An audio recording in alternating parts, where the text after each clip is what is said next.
Well, hello, everybody. This is April Chapman here with the Standard of Truth podcast.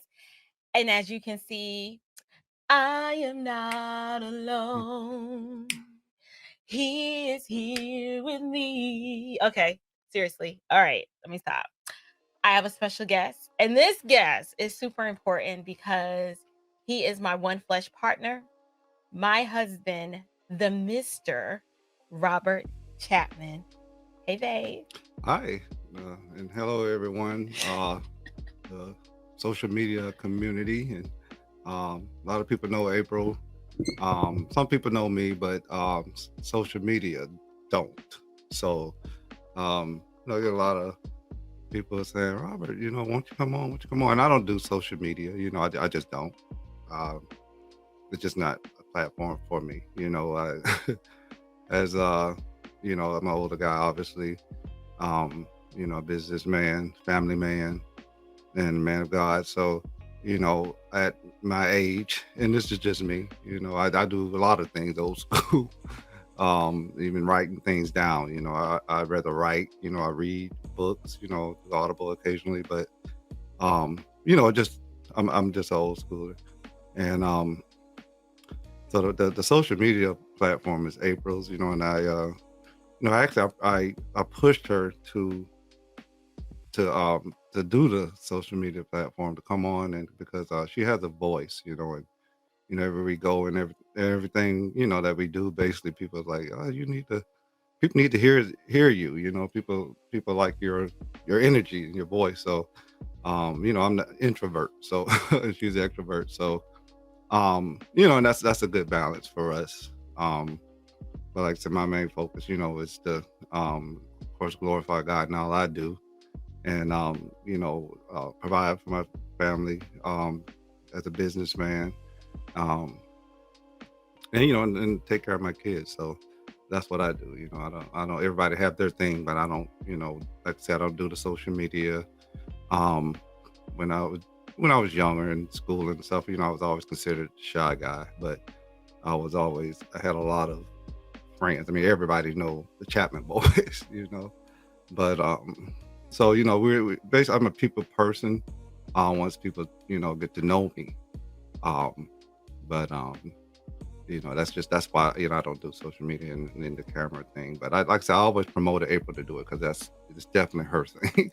So she supports me on what I do as far as the business, because the whole business idea and anything business wise, even with the kids, starting their business. Um, is my brainchild. So, in April, we come together and she builds it. I dream it and she, builds it, and we all do it with, of course, God first. But that's the balance that we have. I And it didn't get to works. introduce you Oh, yet. I didn't get to introduce you. maybe so. Okay, so I tell you when he start talking, like if you gotta get it out, he gonna get it out. You're gonna be listening, so it's fine. Welcome to the Standard Truth podcast. I'm so glad to have you here, babe. We do literally everything together. We work together, we worship together, play together. We don't really have everything. We don't really have a lot of things that we don't do together, but we are significantly different. Would you agree? Absolutely.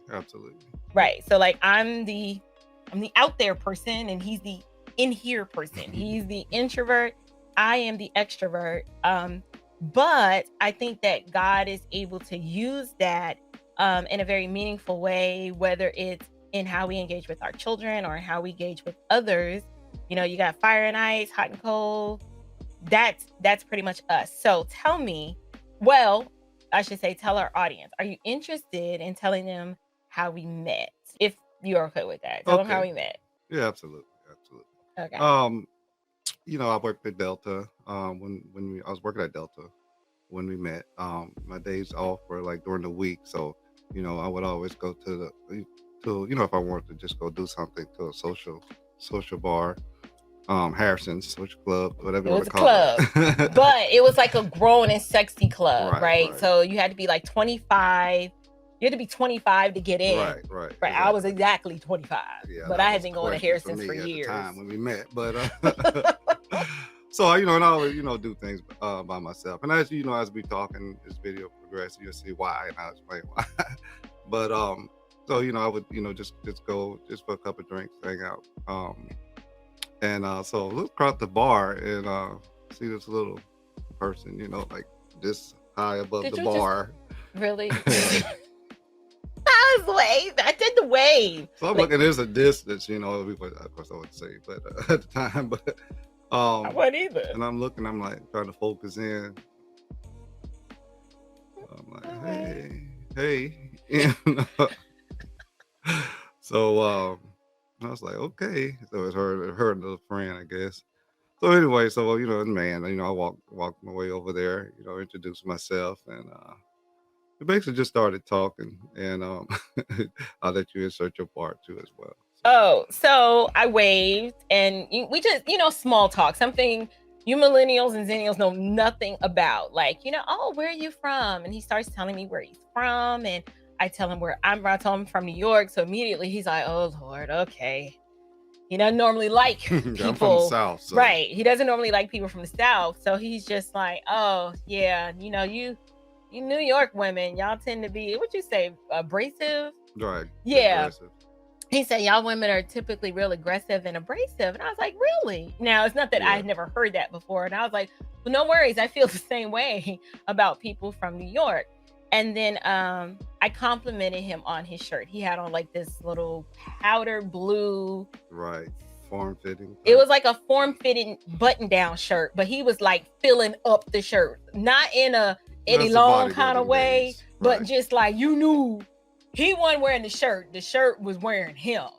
Mm-hmm. And I complimented you on your shirt. I was like, that is a really nice shirt you're wearing.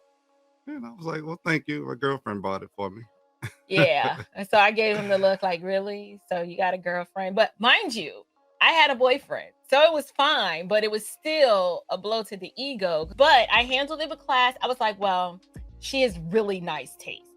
And then I'm trying to remember what happened after that. So basically, it was just casual conversation, talking about, the networking in a sense, because you did your real estate, and I worked at the airlines, and started talking about woodworking and, things that I did. But also, it just general conversation, talking, and then, we exchange business information or numbers information, and because I was at the time interested in home ownership, and so she did the real estate. So anyway, we exchanged numbers. So, once the club closed, because we shut it down. Yeah, we did. We do. We always known for doing that. Yeah, shut it down. And it's just me though. I didn't think anything of it. I don't to this day, but I guess it meant a lot to her. I called her once. I gave about 30 or 45 minutes once I got home just to make sure she made it home okay. And that's just what men do, or that's just the type of person I am. But it meant a lot to her. She kept mentioning it like afterwards. I was like, well, and you could tell. It meant a lot to me because one, he didn't try to go home with me, which was shocking. No. And he was genuinely concerned. He was like, well, I just wanted to make sure, did you make it in okay? Are you all right? And I was like, yeah, thank you. And then that's when I kind of dropped the bomb. Right. So what happened was I knew from his character and the way he genuinely displayed care and concern for me without wanting anything in return.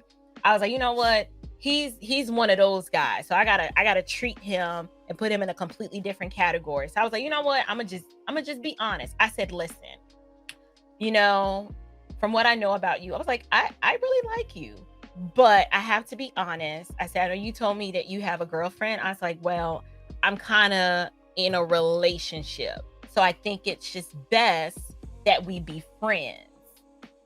And then I was like, okay, that's fine. Right. And that was basically it. So, but like I said, that was my normal little spot to go to, and that was her place to go to as far as networking and the business that she was in. So, but we would.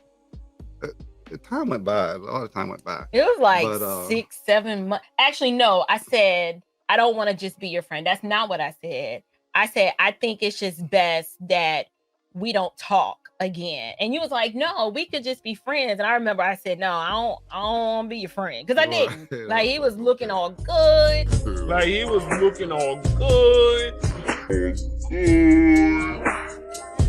And I just knew, I was like, no, he not a friend zone. Right. He wasn't a friend zone kind of guy, but I already knew with what I had going on, it would have just ruined everything. And so I said, if we see each other around, it's cool, but we probably just shouldn't talk. And he was like, okay. He was still okay. So easygoing, just like, whatever. And then months passed. Right. Yeah. So this is funny to me. Shocker. I don't think it's fun. So we were at the same spot. Again, and, same night. Like I said, we both frequent there. So, I was coming off the dance floor with just a female. And, Some random. And so you come up there and like, hey, Robert Chapman, right? I was like, yeah. The lady, she had kind of went her way, but I saw, looking. I was perky as all get out. Because it was still, it was late, but cool. It was early late. Yeah. So I'm still like, hey. Robert Chapman, right? I was like, yeah. And you're like, from South Carolina, such, phone number, such. I was like, yeah. So he's trying to act like he don't know me. I was like, well, let me, we talked for a bit. And I said, well, let me get your number. And I go to put it, in my phone. Of course, it was already in there. So, I mean, it was cool. It was just interesting how, the reconnection there. So, and at that time, I was done with my relationship. So, we were still cool. I mean, it's like, that's one thing that I told her in introduction, like the women from New York, based on my experiences, they kind of ride or die. I mean, it's like, if they're with you, they're with you, And when we ain't, right. We that's ain't. When you're not. So, and I was, and I like that, I was thinking about, back in the Rosie Parade, everybody know that back in those days, those women that it was just really aggressive and ride or die. I like that, throwing some Timbs and stuff, Yes. Those we all like opposites of, basically who we are, what I'm saying? If I got with a lady that was just as introverted as I am, I mean, we'd probably just sit in the room and just look at each other, Right. That's why, it's a good balance though, so, but, we never really, it was always like a homegirl, homeboy type connection, this is my best friend. It was just that type of vibe, and like I said, I'm not an aggressive person, my thing is, women, especially, you can't be aggressive with women anyway you can, but it's going to throw things out, but we'll get into that later. But, as far as relationships, but, once we started meeting and, meeting up at places and, just kind of kicking it, it was just really good friendship vibe. We could sit and talk, we could be where we are and talk for like constantly the whole time we're there. I mean, we would have people come up to us and say like, y'all a couple, right? Like, yeah. It's like, I just looking at y'all just sit, y'all just talk. It's like y'all are so in tune to each other, and we were. I mean, it was just it's a connection. It was very natural. So, yeah, it was extremely natural. What are we talking about? Because you're not a talker, right? It's just the people there maybe, or right. just life, casual conversation. It just it just flowed. So, and those are things you look for in a woman. But I mean myself, I did. But anyway, it just matured. She invited. As we got to know each other, you invited me over, and I'll never forget this. And I'll tell you, I know exactly what and I'm thinking like, okay, well, you're not from the South, so you can't, me as a country guy, I got, food. We love to eat. We men, we eat. That's our thing. That's my first thing. Can you cook? She's like, yeah. I was like, oh, you from New York, whatever, So, but anyway, so she's like, oh, come over roots. For dinner. I was like, okay, I'll come over. So. I pulled up and you had your townhouse, so it had like a gate in the front. So, in the courtyard. Right. And then the house. Right. Right. Now I put and don't, like I said, I'm not exaggerating whatsoever. But once I pulled up and there was these dogs around the gate. And I know it sounds like the movie, right? The color purple. Yeah, I mean seriously, the dogs around the gate, so I'm shushing them away, but there's a lot of dogs like in the neighborhood, whatever, but they were like focused there. So I opened up the gate and I'm like, God, what is that smell? And so now my senses are like tingling. I'm hungry already, So So I go in and she's just like doing it up, man. I'm thinking, I'm like at I mean, she was fried chicken. I was like, man, of course, man, come on, we know that's it. It's a done deal. You know, and I was so shocked. And I was like, man, And I don't even never eat had fried chicken like woman that. that cook like that. I've never had some that kind of prepared meals, but Oh, you're so you gracious, know, prepared. not that. I mean, Aw. you put it, and you know, of course, you know, you want to go extra and above when you Right, initially right. meet, It was you a know, special. people, It was a right? special night. But I was shocked. I was like, oh. So I knew what I was doing. you did. Yeah, I think we had fried chicken, baked mac and cheese. I can't remember if I did collards or cabbage. I know we did cornbread. I remember the fried chicken. Everything else after that. Yeah. just went down. It was good. But we ate. so you know, while she's showing me her place, you know, like I said, it's a townhouse, and I'm walking around. Okay, first thing I noticed was this thermostat hanging off the wall, and I'm like, what's going on? What's going on here? You know, it was just I was hanging so like proud. by the wires. Like So it was hanging. right, like- so I just immediately went and fixed that. You know, no big deal. You know, so but like I say, you know, doing things like that for me is natural, and it is a big gesture. You know, if you really think about it, but like I said, the way I was raised, it was just natural for me to fix things, you know. And then and men, we fix things, you know. We don't want to hear about the problems, like how can I fix it? And that's the type of person I am, you know. right. So I immediately fixed that, and then I kind of started looking around the house, the courtyard, you know, weeds grown all up. I didn't know. Listen, I'm from the urban jungle. We don't even walk in the grass. So this courtyard was unkempt only because I didn't know what to do with it. I couldn't see the vision of how beautiful it could be. Right. And one Saturday he was like, we're going to Home Depot. I had never been to Home Depot before. I don't even think I had a big You didn't have trash any- bin. yeah, you didn't have any. And the previous person that I was with, when I asked them to pick me up a garbage can, they told me they couldn't do it because, you know, he was like, well, you know, I mean, if I was gonna be there, you know, or passing by a Home Depot, I would do that, but just because I needed it, he just wouldn't do it. Thus why the thermostat was hanging that way. I was like, that's Right. So he took me to Home Depot, and no, did we go to Home Depot or Walmart? I can't remember. It was Home Depot. And he purchased all of these little, I don't know all what you the call gardening tools. gardening tools, soil mulch, flowers, just Right. little pretty things. And he completely gutted out that whole area. He was Right. like, because I'm tired of looking at this. He was like, we got to make this look pretty. Clear that up. Yeah. Right. He cleared that out, and we planted all of the little seedlings and the flowers, and it was just so beautiful. And to me, that was like the start. You basically cleared out all the foolishness and planted something good, and we just watched it grow and flourish. And you fixed the little storage area in the Right. courtyard. Yeah. I mean, he just Storage completely Yeah. revolutionized that outdoor space. And these weren't things that I asked him to do. He would just do it. If he saw something that was wrong, he was like, we got to fix this. Right. My kitchen, it was like a little older galley style kitchen. He gutted that bad boy out, redid the floors, redid the counters, redid yeah. the The kitchen, backsplash. yeah.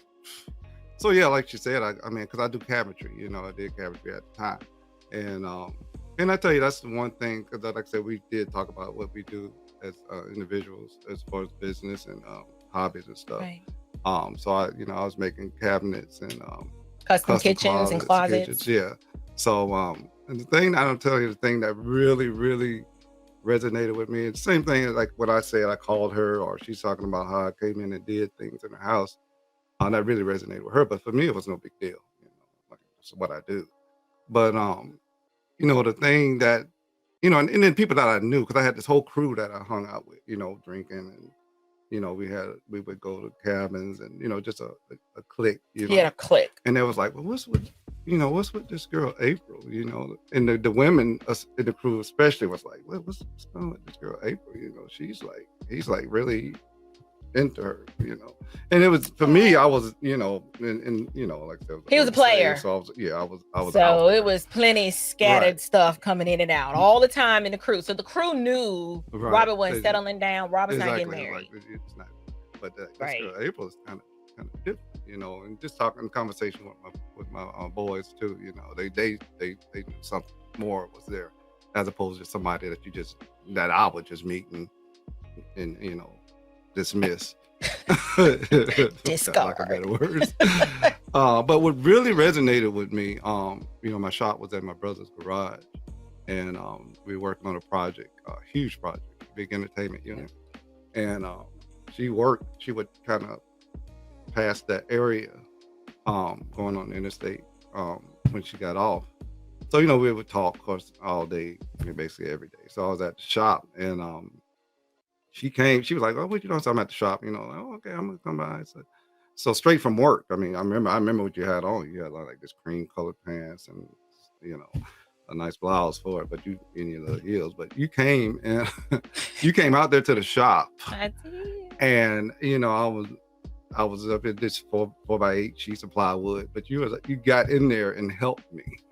You like lift and move wood, screw things in your work clothes.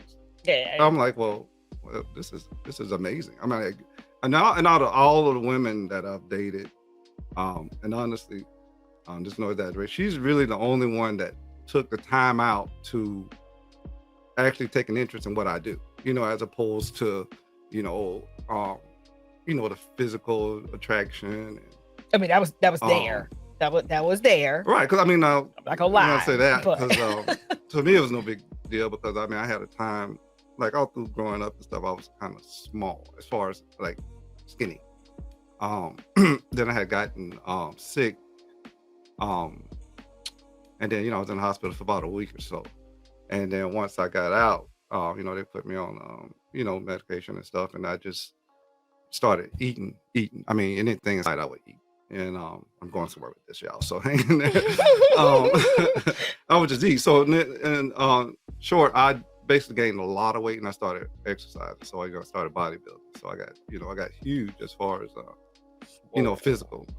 So I started, you know, really attracting the opposite sex. You know, so of course I ran with that. You know, Who wouldn't? so I say that to say, but like I said, you know, a lot of the women that I dated at the time, they kind of more attracted to the physical. You know. Which was cool. I ran with it. You know, it's no big deal. You know, as men, that's what we do.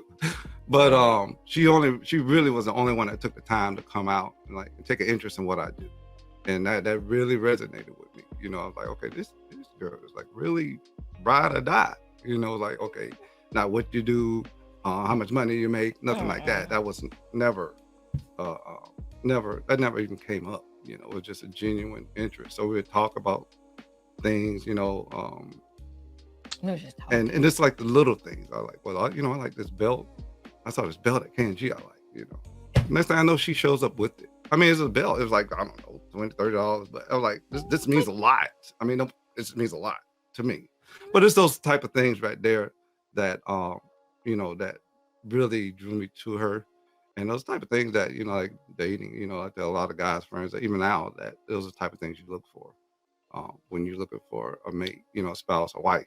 You know, but so she was out there, you know, getting dirty in the trenches with me. So that kind of sealed the deal for me. But the problem was, I was trying to help, but I was still trying to be cute, and I didn't put on a mask. So in the shop, there's a lot of sawdust. I mean, it's just everywhere, and you know, you're going like this. I mean, it's in your hair; it's no big deal. But I didn't realize how the particulate matter could get into your lungs if you're not protecting your nose, your nasal passages, and your mouth. And that next day, honey, let me tell you, I woke up and it felt like I had glass in my throat. Every time I swallowed, it was like somebody was just taking a piece of glass and just going up and down my esophagus. Right, exactly. And I could barely speak. I could not swallow. It was like, it didn't matter how much water I drank. It hurt so bad. And I called him. I was like, I think I'm dying. And he was like, oh man, you didn't wear a mask. I was like, and when I would cough and expectorate, I would have phlegm, and it was just pieces of little salt, like you could see the sawdust in it. And he was just like, "Are you gonna be okay?" I was like, "I'm fine. I'm fine. Okay. I'm okay." Right? I'm okay. I was like, "I'm okay," right? Because I didn't want to complain, and then I didn't want him to think that, well, no, you can't come out here anymore. I wanted him to know that I cared about what he had going on in his life, and I was interested in it, and that I was there for the long haul. I just wasn't really smart in the way I did it. So he was like, "You just take a couple of days off. I think I did maybe some nasal rinses and stuff." And my coworkers, first of all, my coworkers were tired of me talking about Robert. Like every day, I was like, "Robert this and Robert that." And it got to the point where my supervisor was just like, "Yes, we know. Tell us, what did Robert do today?" Because they just were so used to the story. When I came to work that next day, even my I'll never forget, his name was John Mag. He was like, "You really like this dude. You out here chilling up your whole respiratory system over this guy." And he was like, "He must really be something." And I was like, "He really is." And so he was like, "Just go home and get your life together," because he was like, "I can't have you." I was working in a call center environment, and I really couldn't talk. He was like, "I can't have you on the phone sounding like somebody's grandfather. So just go ahead and go." Right. So, but yeah, that is a story I will never forget. And it taught me a lot about sacrifice, putting the needs of others above your own. Yeah, I was in my work clothes and I was cute and stuff, but I wanted to demonstrate to you that I really cared about you and I was into you. Right. And I think it worked. Oh, it worked. And then, and I did that as well, not intentionally as far as what the things that I did, but I just knew, like I said, I fixed things, I just knew that stuff had to be done. And, she being a single woman and didn't have anybody to do those things, me being a man that's capable of doing it, I did it, Right. There was no ulterior motive or anything, I just did it. Right. So, I mean, that's what you do. That's what men do. And that's, like I said, that's how I was raised. And that's why I went to the grandfather and the carpenter story. But, it's those values, that, that you learn growing up, how to treat women and how to respect women and, just things to do. I mean, I got sisters, I got 4 sisters.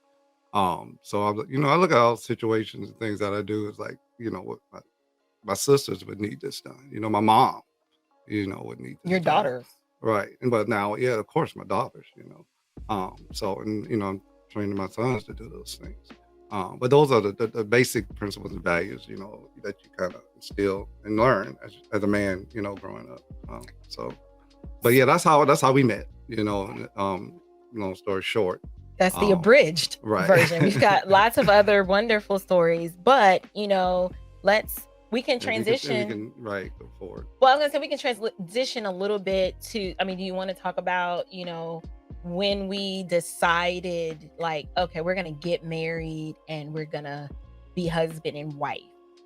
Yeah, I mean, basically, me, like I said, growing up, I've always been kind of small and kind of introverted with them, but I knew it was always something missing. And like I said, April came along. It's like at the perfect time. And of course, I know God brought her in my life at that time because I was going through some things, and she really, brought me out of a lot of things and, awakened me to a lot of stuff. She was just there. It was just like that person that comes in your life at the time. And that, nothing but God did it. So, and this was, then I got saved and it was, like I said, it was all the perfect time. And I knew I couldn't be out here doing what I was doing. I had to focus on something. And before I met her, I was more focused on just being in the streets, going out, woman to woman, and not fight, get in the skull. I mean, what I'm saying? I was just that guy that would just, that no nonsense guy. But like I said, you mature in things, and I was at a maturity state in my life. And I thank God for bringing her in my life at the time, because if not, I would probably be in prison or something, or even worse, dead, Right. So it was just not a good path. But so as we matured on, and I knew I had to get like I said, get out of that pattern. So we talked, and more the aggressive, but we decided, we just ended up deciding to get married, and I know I said I was going to do it one time. I've always told myself, because I've even had women propose to me in the past, and That they is was sick. not were wifey material, and but say, but it's just, I wasn't ready. I was not ready, and I know, had I did it, I wouldn't have been the best husband I could be because I wasn't mentally there, and but I knew, and I think, and I know I was like fulfilling a void when I was out here running the streets, womanizing, traveling the world. He was trying. He Um, worked for the airline, y'all, so he was everywhere, right. So, everywhere. but it was always a void. At the end of the day, I'm like, well, something, it's like something.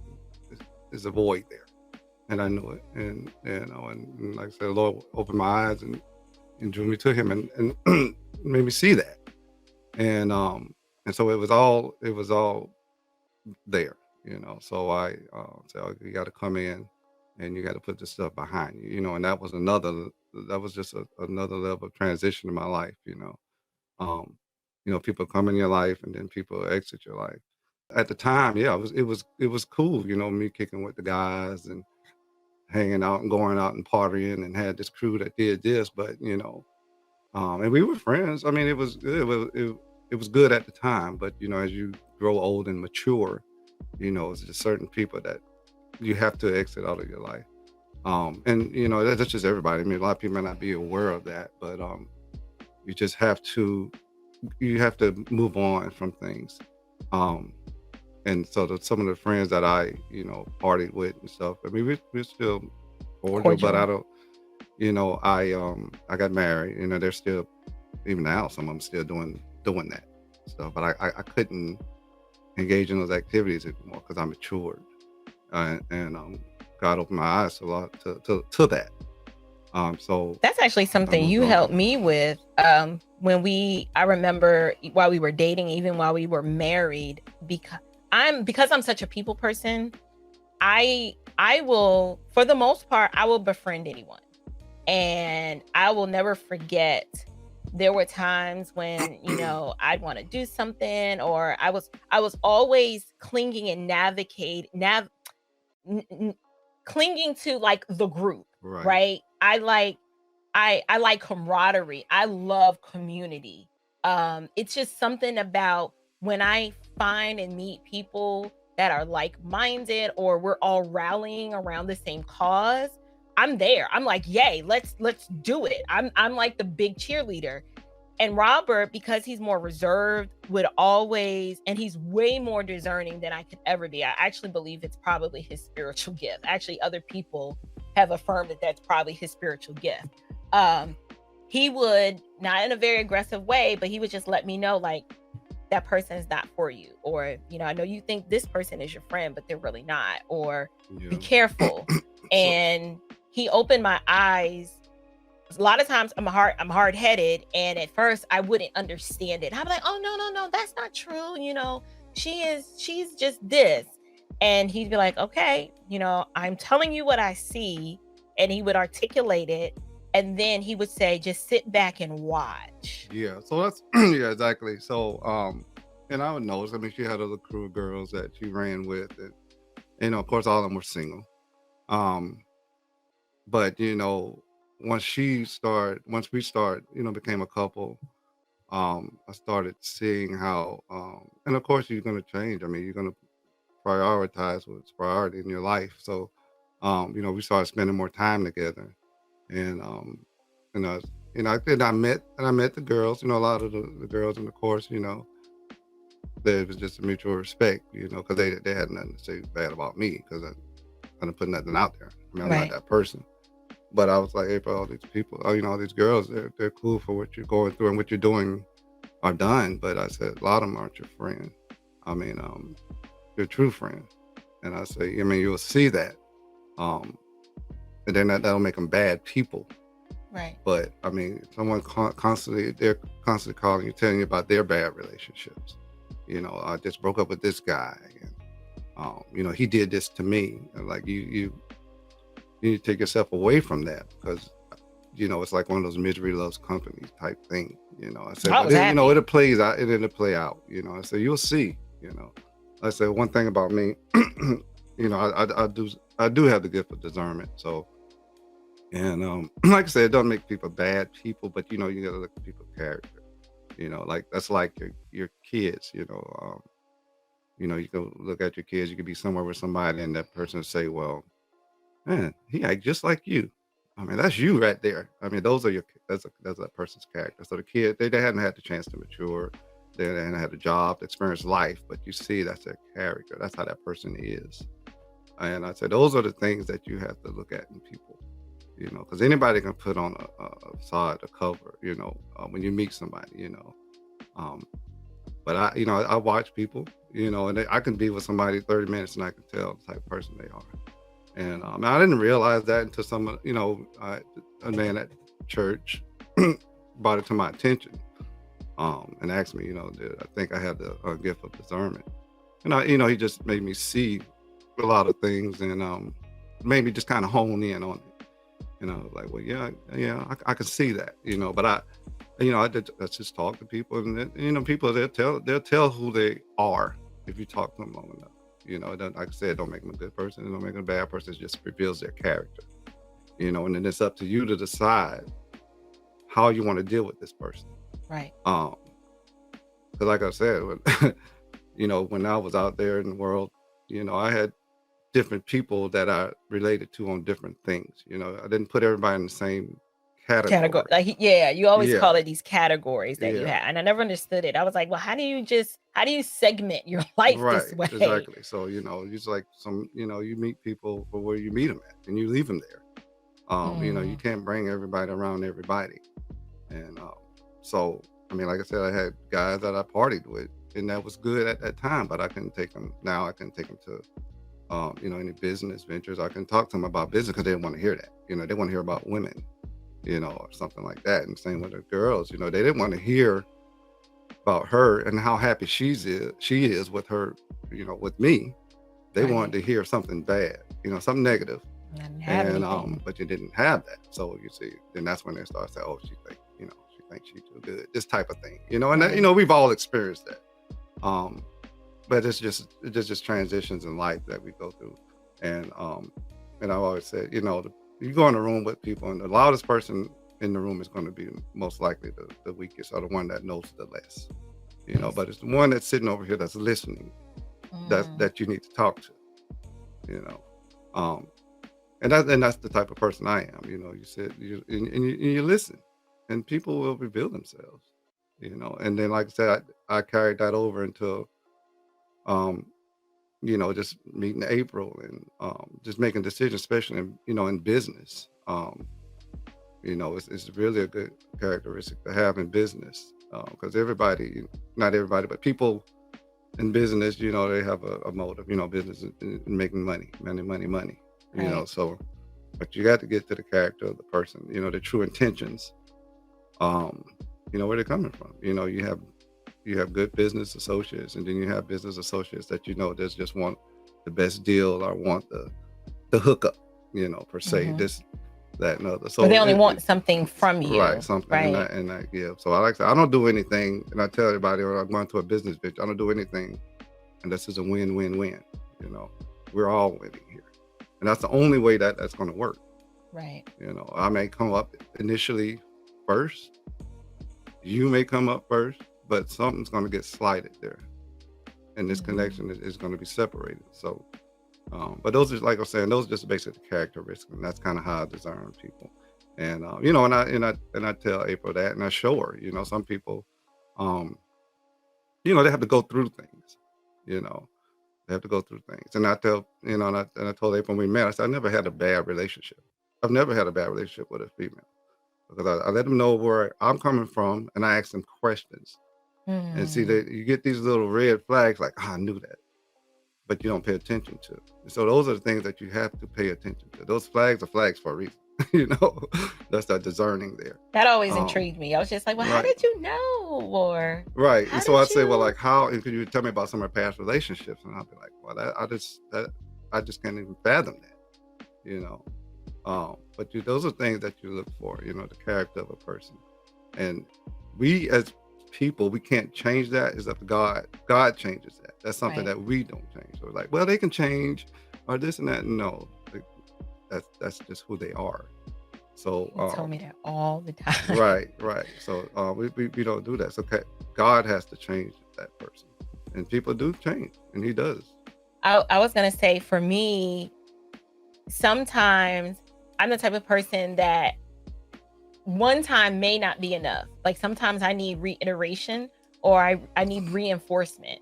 And so what he's saying about recognizing the red flags, I could see the red flags, but there's always something in me that's always like, well, maybe, maybe it's not that and it's this, and well, I could help. And it's a very naive way of looking at the world. And I don't know, maybe it's just the way God wired me. But what I'm learning the older I get is I need to run this past Robert. And that's where I want to segue into. So let's talk about how we've gotten to this journey, and how you, like, the Standard of Truth podcast, Right. like where that got birthed from, how we decided to say, okay, April, this is the time to launch and do that. The name of the podcast, I found an old journal of mine from like maybe 4 years ago, and I had already written down the name. I had already designed the logo. The logo we have now is not that logo. It was a different logo, but I always knew that I wanted to start a podcast because I knew I had a voice. I have a lot to say. Like, I can talk, like I can go. I get that from my dad. And the timing was never right. We're entrepreneurs, and we are a family of 6. We have 4 children, and our children have grown up and watched us start, grow, and develop our business. And so Robert needed me in those early years. I was hands-on director of operations. He's saying, this is the vision. I'm marching, I'm executing. And then our children became school age, and we became a homeschooling family, which required all of my time. There was no time to do anything. So the podcast had to wait. And I was okay with that, because I was like, well, I found fulfillment and joy in whatever he spearheaded and was saying we're doing. I'm finding fulfillment and joy in that. So for that season, it's furniture. That was what we were doing. So all things furniture, I'm learning about it, eating, breathing, sleeping, learning the business, because I don't come from that background. And it just wasn't the right time to start a podcast. Right. So so like I was saying, I said previously, the furniture, just basically any vision that I have, April, I tell her about it, present it to her, and she makes it happen. I mean, I could say, I want to grow oranges in the backyard. When I come home, the backyard is tilled. I mean, she's planted orange trees or whatever. She's gotten it done. And so certain things I just know that she's going to do, and that she's really good at doing. And I have my strong points as well. Mm-hmm. I can't build anything. Right. So with the business, I wouldn't have know all the moving parts, the back end of making this business happen without April. That's the part she does. And I've always asked her, and she'll tell you this, that I've always asked her, I said, I know this, you're making my dreams come true, and you enjoy what you're doing. But I was like, what do you want to do? I know you like your basic healthy living. What do you want to do? And I've always asked you that. So because I always encouraged her to do what she loves doing. I mean, I don't want you just engrossed in my dreams. I want you to be happy doing what you want to do, and I'm gonna make that happen for you. So that's and then I always told her things happen in time. We because I've even in business I've had business setbacks. And I'm thinking, okay, this is the right time to do it. Now it's the time, but it's not my time. It's God's time, and Right. we can't do it on our time. So when I say things happen in this time, and when this the Standard of Truth came along, I said, this is your time. This is the time for this. The business is running. You got all your content, your basic healthy living. You've done all your research. And I mean, this now is the time that God allowing you to have a voice, to shine or do what you want to do, in other words. So that's, and then that we put together, just like we came up with our business logos and all that. We sat there, drew it out, mapped it together. We did all this together.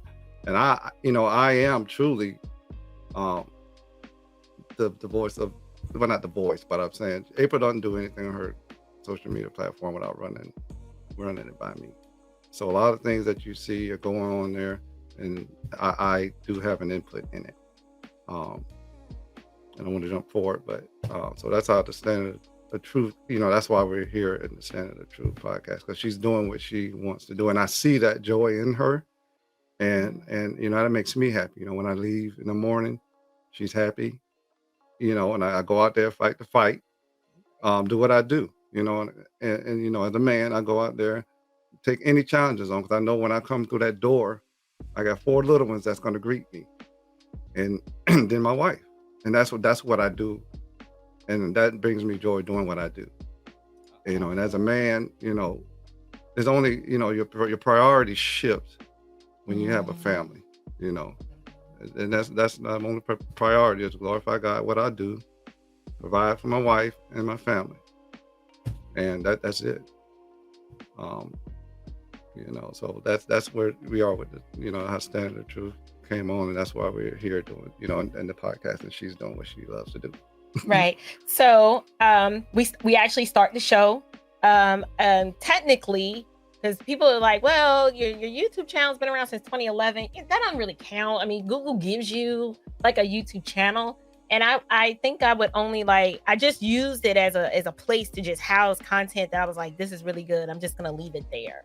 It wasn't until, probably the turn of the year, or actually it was the latter part of last year, I was doing a lot of guest appearances on the Developing Dad podcast. Because, he's like, hey, I'm doing this content on this manosphere kind of content.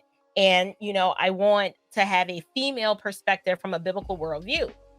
And so I started doing a lot of that. And then I was like, you know what? I think it's time. I'm going to start this. I'm running it by Robert. He was like, let's run it. Let's do it. But he put some strings. He was like, here's the caveat. He said, you don't put out any content that does not honor God. And the moment you start putting out content that dishonors God and dishonors this family, I'm shutting it down. So he was like, we're not participating in any sort of content that's disparaging or brings dishonor to the name of Christ. He was like, I don't want that. And so he highly regulated topics, subject matters. Doesn't mean I'm not going to talk about the controversial things, but it was the manner in which I did it. And I heard him very loud and clear. And that was important to me because he is my husband. And granted, he's not out there, on the forefront, but all the content that goes out, he executive produces it and needs to know, okay, what are we doing? Okay, that's fine. But he signs off on that. And that was important to me to have that accountability. One, because he's my husband.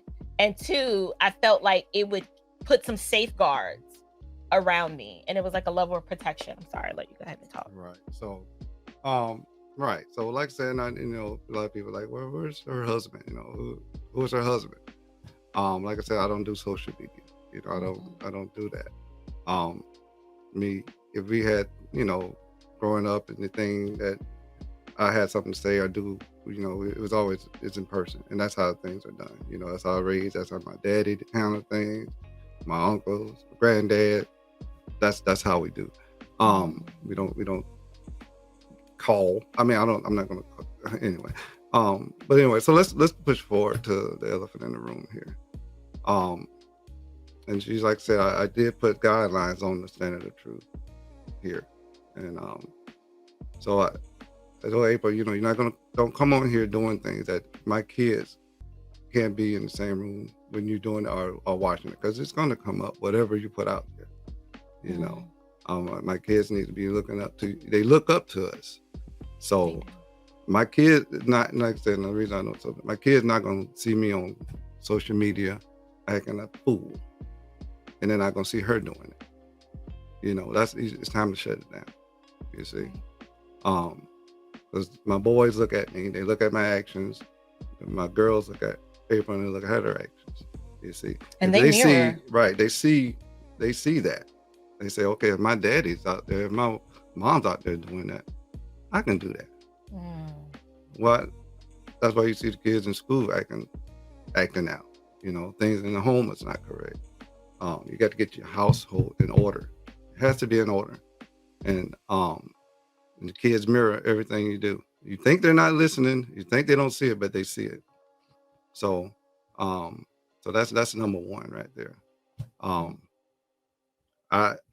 If I have an issue with someone, I'm not gonna call you. You know what I'm saying? I show up. I'm you know, we're gonna meet up. Let's meet up and handle this thing.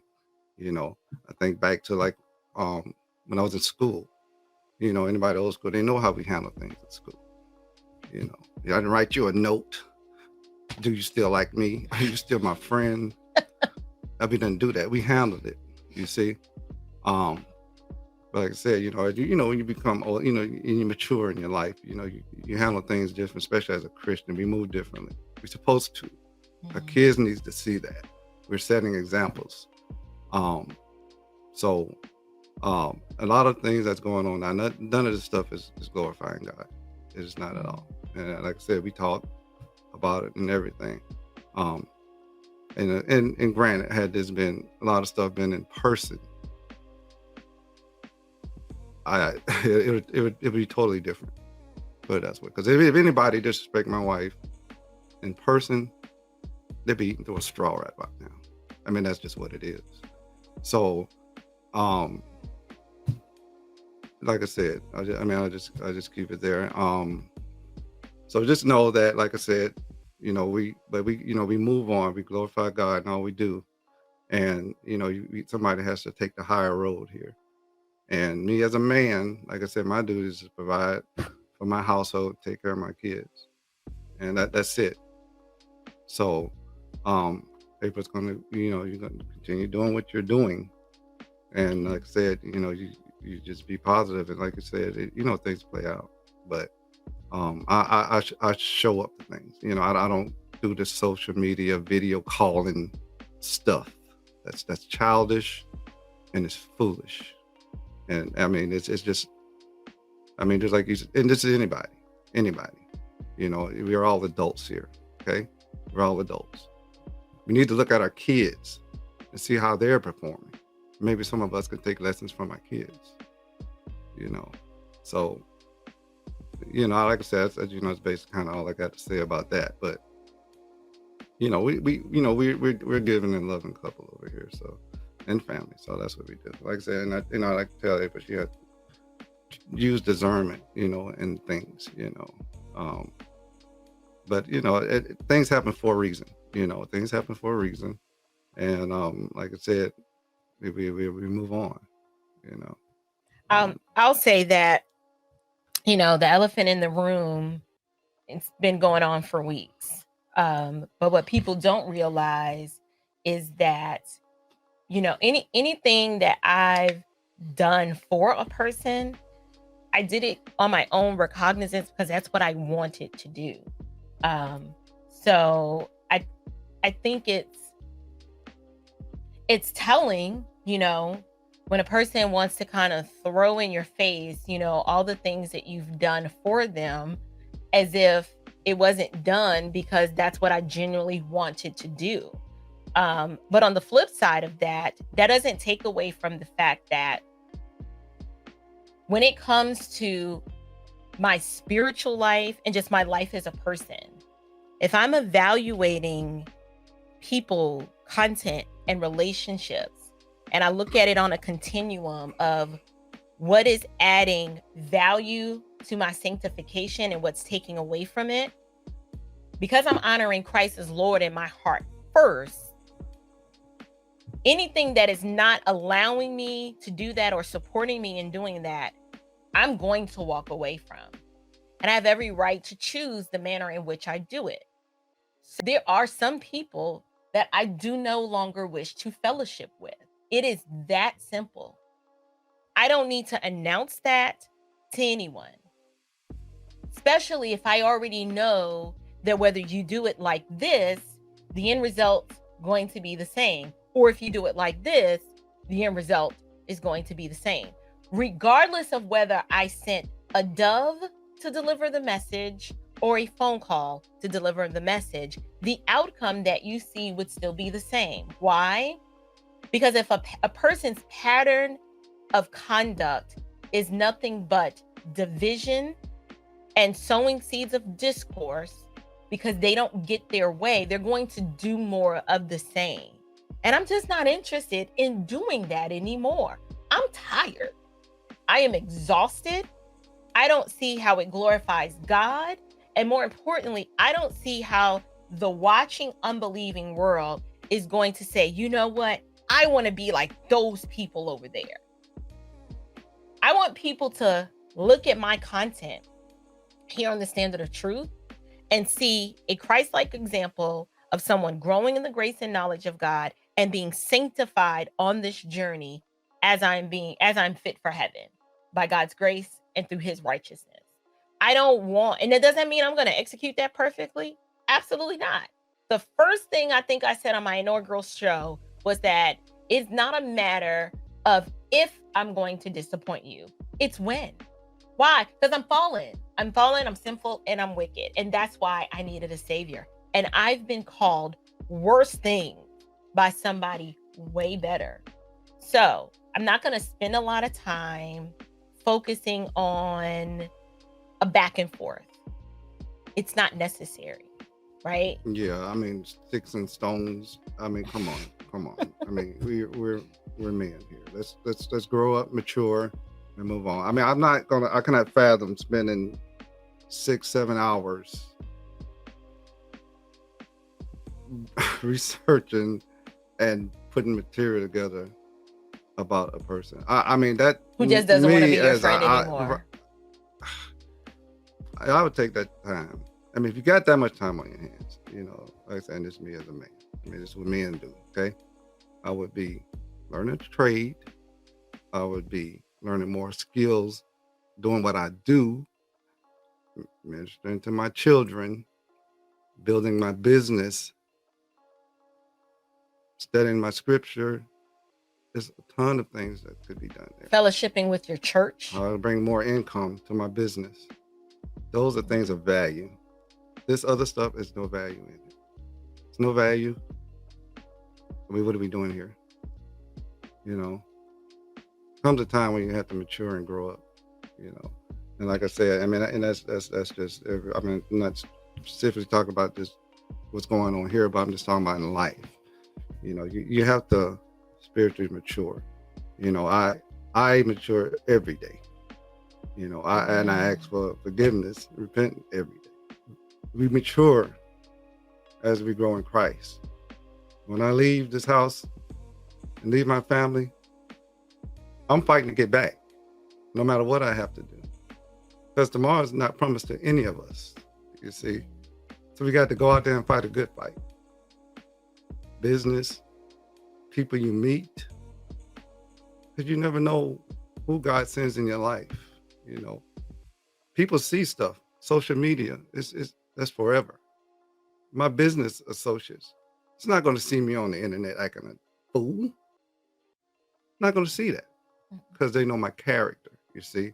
And that's where we get into the character part. It's your character. It comes out no matter what you're doing, no matter how you try to cover it up. You know, it'll come out. So, if you look and people they see how my character, you can tell how my character is. And I don't change. And I say I don't change. I mature. And there's a difference there. You mature. So for me to say I don't do anything, I don't sin, this and that and other. And everything we do, it may not be a sin. But you still have right and wrong. It's values, principles. Biblical precepts. That's what it is. So I have got even men in my church hold me accountable for things. I'm not gonna take offense to it. I'm not gonna do that. What kind of man does that? I have mentors in my business. Everyone has someone that they need to have as a mentor, spiritual leadership. That's what men do. No matter how old you are, how old I am, I'm always learning. I'm learning now. I'm on camera. Who knows? I may I may do a woodworking podcast or something, or you just never know what the Lord has in store. So, and then people, like I said, that some people may consider people your enemy, and you can get on there and defame them and do this and that and the other, but the Lord worked things out. You see, some people that in the past, before I was saved, I considered some guys, man, I would, honestly, I'd beat some people up, thinking that they were my enemy, But then after that, I'm talking about high school and stuff like that. We became best of friends. You see, but that played out, and that's unsaved. But we talk about saved people, so-called Christians. I'm not speaking to that one, anybody, but I'm just talking about in general here. We move differently, but you always have to take the high road in things that you do, because it only takes a second, just 1 second, if you do something and you regret the rest of your life. I got 4 kids here that looks up to me. So, like I said, I'm not gonna be out here acting a fool, but you just have to use discernment. And that's not like one of the best words I can think of in this situation. So discernment. Yeah, discernment. So I've learned a lot about character discernment. I've learned a lot about self-control, patience. All of these, when we look in scriptures, are fruit of the Spirit. And I'm grateful for circumstances and situations as they happen, because things don't just happen, right? God is working all things for our good and for his glory. But a lot of things that are happening, sometimes it's chastisement, sometimes it's loving correction, sometimes it's to take us to another place where God wants us to do something over here. So he's pruning us. He's literally cutting off things that are not like him, because that's what sanctification does. It conforms us to the image of his son. And so to do that, we've got to shut off things. And so absolutely, if something is no longer serving for a positive spiritual benefit, I will walk away from it. And I have no intention on reconciling with toxicity, negativity, things that are just not of spiritual benefit. God demands more from me. He demands more from all of us. I just want to do better. I want to do better and make much of Christ, because he died for me. He shed his blood for me. And I'm just too old to be on this race and to not think about those things and make those things the priority. So yeah. Yeah. So, and then, like I said, I got into the whole topic about, people that you consider your enemy, and, things that you could, certain ways that you can handle it. But, like the other day, I came home and he was like, well, I was, going through scripture, and I prayed, for you telling me who you was praying for. And I'm saying to myself, of course, the flesh, I'm like, why are you even praying for that? But that lets me know that God is worthy, and that's what you need to do, because there's only one way to glorify God, and that's to glorify God. So all this other stuff is just passive stuff. Like I said, I don't get involved in stuff stuff like this. But you know, you never know what God got in stores. You know, meet up. Like I said, I'm a man about, you know, I'm face to face. You know, that's me. So you know, and I'll just leave it at that. But Any final thoughts? yeah, well, like I said, you know, y'all might not see me again on camera. Then again, you may see me on camera again, but you know, I always encourage April to you know, continue what she's doing, because you know, she enjoys what she does, and you know, and I support her 100%. So just know that, you know, everybody's like, well, where's the husband? I'm right here. I'm right here, and I'm always going to be here, and I'm not going anywhere. You know, like I said, I got 4 little ones that looked up to me, and you know, and I looked up to God. So that's the order. You know, my wife is right here. So you know, anything else, like I said, is just passive. But you know, you just keep on doing what you're doing, baby, and just know I support you 100%. Thank you. Well, guys, I have thoroughly enjoyed having my husband here, having him share his heart, having us share our hearts. I hope this content has been useful to you. I hope it is providing you with much spiritual benefit. My biggest takeaway from this is that making much of Christ means that we need to decrease, right? It can't be all about us, because we're really not that important when it relates to a big, glorious God, right? We have to minimize, put the focus where it needs to belong. And for our family, that's what's the most important. We want our children to learn how to navigate in this world through challenges and circumstances, knowing that Christ is your advocate. He will fight your battles, but you need to be found being obedient to him, so that you're suffering for righteousness' sake and not suffering because of your sin. And so with that, I don't have anything else to say. Do you have anything else to say? I'm done. He's I done. got to go to work. Right. Provide for my family. So well, I love you, I'm babe. late. He's got to go, but thank you so much for tuning in. Until next time, grace and peace to you. Grace to you and peace from God our Father and the Lord Jesus Christ.